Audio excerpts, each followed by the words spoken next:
Hello and welcome back to MTG Burgeoning, your channel for all things magic. In today's video, we are going to update and upgrade our Yarok the Desecrated EDH deck.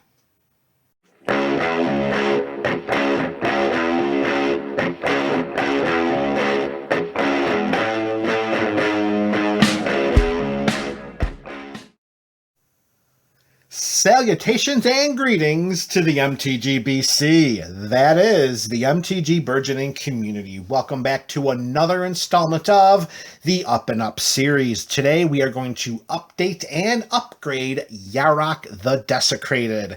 We are going to swap out some lands and a couple of spells in order to optimize what we're trying to do with this Yarok deck, and that is maximize and enhance our Enter the Battlefield triggers.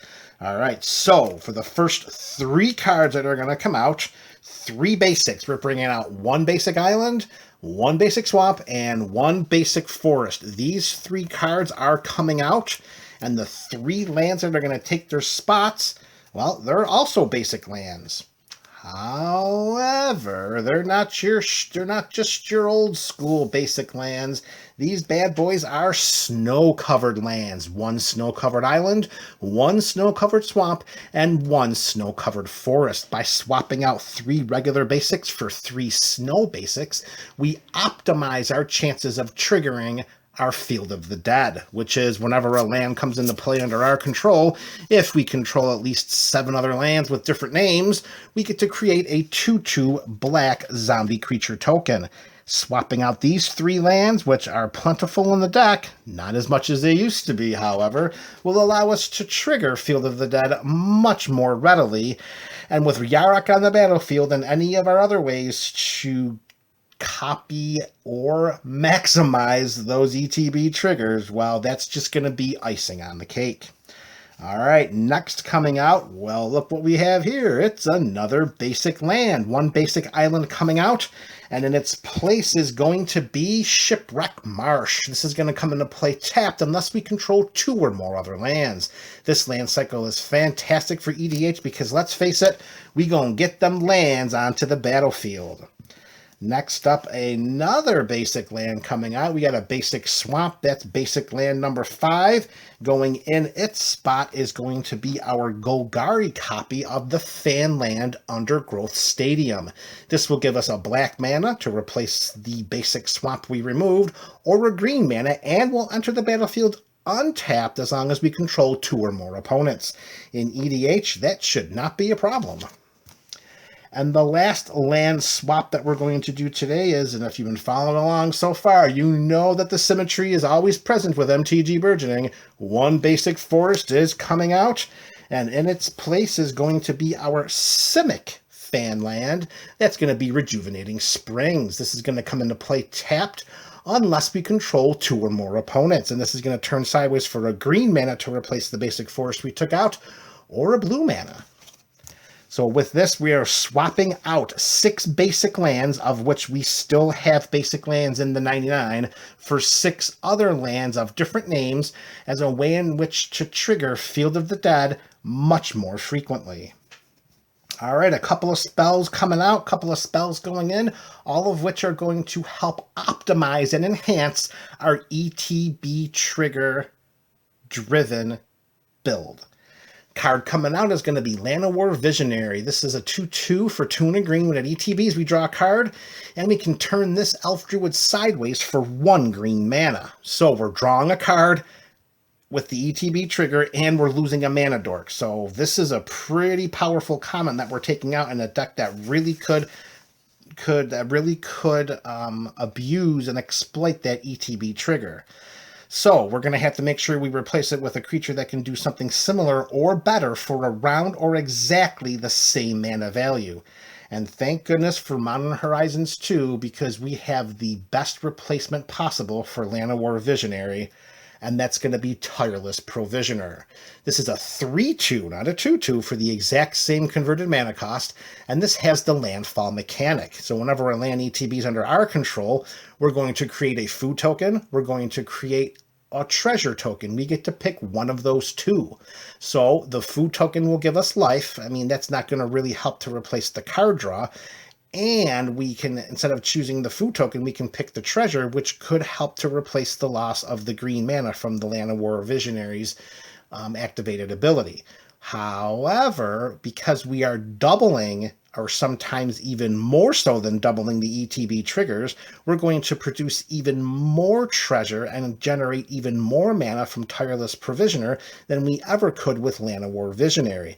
The food token will not help to replace the loss of the card draw, but it will give us a sustainable source of gaining life, which, when we're in a mid to long grindy game like Yarok the Desecrated can be, could prove to be a lot more valuable than one or two cards. So Land of War Visionary is out, Tireless Provisioner is in. And our last swap of our video today coming out is Green Warden of Murasa. This is a 5/4 elemental for 4 and 2 green. When it ETBs, we may return a target card from our graveyard to our hand. So this has like a regrowth ability or an Eternal Witness ability slapped onto the body of a 5/4 whenever it ETBs. So with Yarok in play, that's 2 cards that we're returning from our graveyard to our hand. That is pretty valuable. And the last wall of text reads, when Green Warden of Murasa dies, we may exile it, and if we do, we return target card from our graveyard to our hand. Now that's not going to do anything to trigger any of our ETB triggers because this is more of a death trigger. So primarily what we're losing here is the potential to get multiple cards from our graveyard to our hand when Green Warden ETBs if we have Yarok or any of our other ETB trigger synergizers out on the battlefield and under our control. So with the same creature type and the same mana investment, let's replace Green Warden of Murasa with a creature that's going to help synergize what we're doing with our ETB triggers, particularly with all of the landfall triggers that we've already talked about in this video, and the ones that run rampant in the 99. Replacing Green Warden of Murasa is Ancient Green Warden. This is an elemental. This is a 5/7 and not a 5/4 for the same mana value of 4 and 2 green. We may play lands from our graveyard. So any fetch lands that are in that graveyard, guess what? We're going to play them from our graveyard. They're going to ETB. They're going to trigger our landfall abilities. And then we're going to sacrifice those lands to get another land onto the battlefield to trigger another round of landfall, another round of ETB triggers. And the best part about Ancient Green Warden is the last wall of text. If a land entering the battlefield causes a triggered ability of a permanent we control to trigger, that ability triggers an additional time. So this is like a version of Yarok the Desecrated, except it's specifically for landfall. So by replacing Green Warden of Murasa, which will return 1 to 2, maybe 3 cards from our graveyard to our hand, we are going to have Ancient Green Warden allow us to play lands from our graveyard and double every single one of our landfall triggers. Whenever one comes in, it's going to double, it's going to trigger an additional time. So yes, so if we have one land come into play, and for example, let's say we have Tireless Provisioner on the battlefield, we will not create 1 treasure token, we will create 2. So if we have a fetch land in the graveyard, we play that from our graveyard onto the battlefield. There's 2 triggers because the original trigger entering triggers Tireless Provisioner. Ancient Green Warden gives it an additional trigger. So there's 2. So now we have 2 treasure tokens.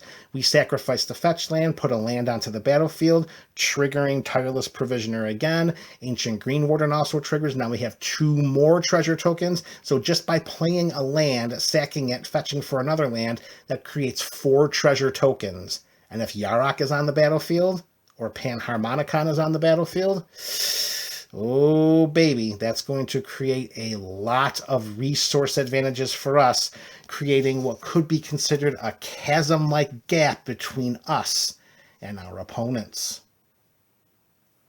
And just to correct myself, Panharmonicon will not have any effect with any lands entering the battlefield because that is specifically for artifacts or creatures. So with respect to the synergies that we have here in the landfall triggers, Panharmonicon will play no hand in that. but Yarok the Desecrated will. And there you have it, MTGBC. We upgraded our land base and upgraded the synergies of our ETB triggers as it pertains to the landfall mechanic. Let me know your thoughts in the comment section below. This is MTG Burgeoning, your channel for all things Magic.